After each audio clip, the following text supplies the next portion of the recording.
Eh guys, gawa tayo ng lumpiang Shanghai panghanda sa Pasko at Bagong Taon or any occasion.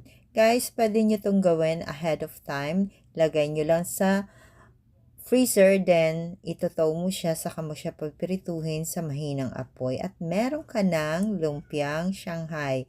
Ingat-ingat lang, ito po ang madalas isyaron sa ating table. Tara, gawa na tayo. Ito yung ating sangkap sa ating Shanghai. Ayan.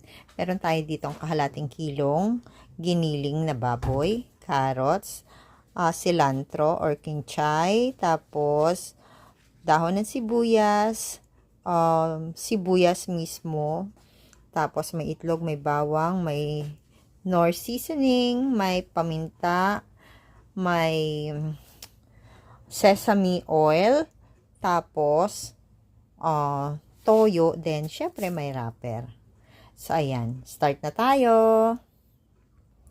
So guys, ang una natin gagawin is babalatan natin yung ating carrots. Tapos eto, pwede nyo itong manual hiwain sa sa kutsilyo. Pero since meron naman tayong gagamit tayo ng food processor para mapabilis ang ating paggawa.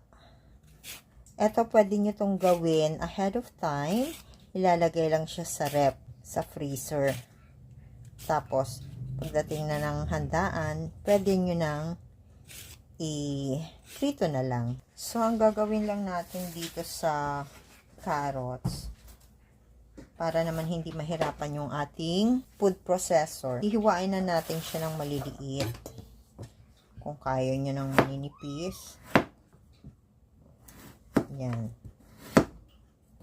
Ganun din ang gagawin natin sa ating sibuyas. Tapos magbalat na tayo ng 4 na bawang. Huwag masyadong marami ang bawang kasi ma-overpower yung ating Shanghai. Pag wala kayong wala kayong food processor, i-chop nyo lang to ng pinong-pino. Like, halimbawa, ganyan. Ganyan. I-chop nyo lang siya. Ganyan. Kaya, kailangan maaga nyo tong gagawin. Yan. Ganyan lang po ang gagawin nyo. Tapos, i-chop nyo siya ng maliliit. Lahat po ng sangkap, sibuyas, yung cilantro, chop nyo siya ganyan.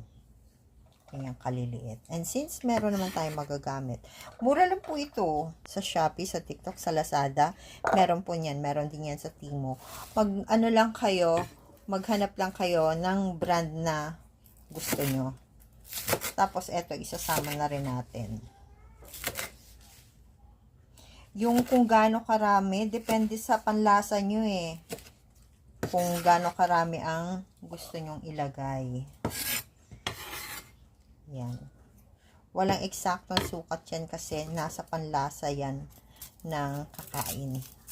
Hindi na tayo maggagamit ng ng binding or tawag ito yung breadcrumbs or cornstarch, flour para pambind kasi gagamit tayo ng itlog. Ayan, ganyan lang po ang ating gagawin. Tatapusin ko lang to. Mas masarap kasi, bakit maraming sibuyas? Masarap kasi to pag maraming sibuyas. Gamit din tayo ng bawang. Ang gagawin nyo lang sa bawang is babalatan nyo lang. Then, isasama nyo na rin siya sa pagpo-food processor. Para lahat sila pino. Mas madali para sa akin magbalat ng bawang pag pinipisa ko na siya. So, ayan. Durog na siya. Pwede na natin ilagay sa ating giniling. Ganito siya, guys. So, Pigaan muna natin ang kalamansi, ha.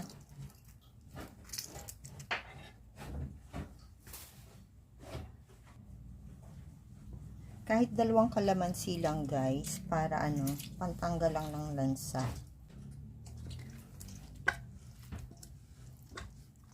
Guys, baka may magtanong sa inyo bakit ko pinagsabay-sabay i-food processor. Ganon din naman kasi pag sasama-samahin din naman natin, why not, 'di ba? Pwede naman. Tapos lagyan natin ng paminta. Maraming paminta is much better. Toyo. Konting toyo lang. Guys, kung maglalagay kayo ng magic sarap or ginisa mix, okay lang naman. Pero, ilagay nyo muna, tapos tikman nyo kung kailangan nyo pa magdagdag na asin. Okay na yung kulang kesa sobra. Mahirap magbawas. Tapos, lagyan natin ng itlog, 2 egg.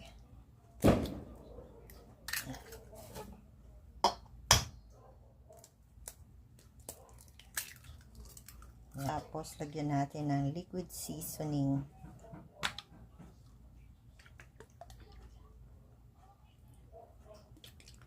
Bale, ang binder natin is itlog. Lagyan din natin ng sesame oil. Yan.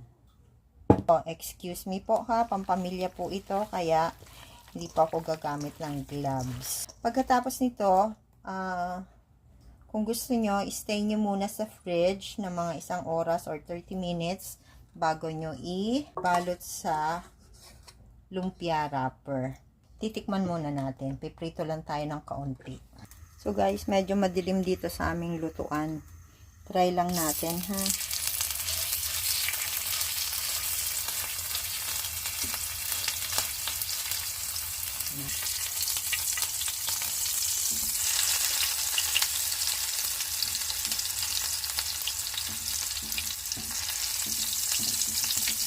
So, eto guys, yung ating piniritong kaunti. Tikman natin kung tama na ang lasa.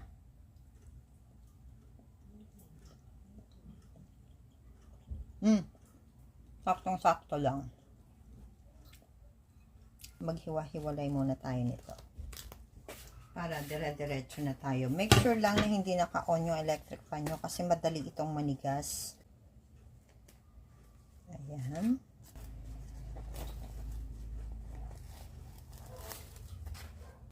Huwag nyo lang bibiglan para hindi mapungit.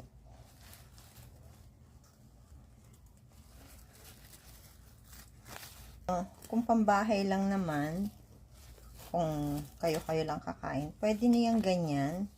I-ganyan mo dito. Tapos, pag na-roll yung, hatiin mo sa gitna. So, may 2 ka na. Pero kung pang negosyo, kailangan maganda. Kasi ang unang kumakain, isang ating mata. Guys, may nabibili nga palang lumpia wrapper sa mga supermarket. Naka-square na siya. Mas maganda yun ang gamitin. Medyo pricey siya. 36 pesos yung small. 35 pieces.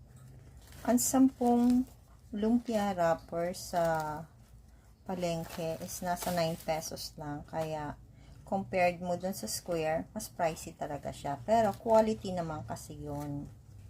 Mas madali kasi siyang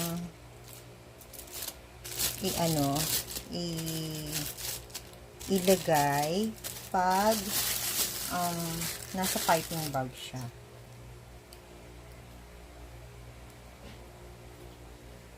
Tapos ang ipapansil natin dito is water lang. Obra naman kasi. Huwag na tayo mag-aksaya ng itlog, ang mahal. Yan. Tulad ng sabi ko, this one is pambahay lang. Kaya simplihan lang natin, ha? Ayan. Pag pinirito nyo to, puputulin nyo sa gitna.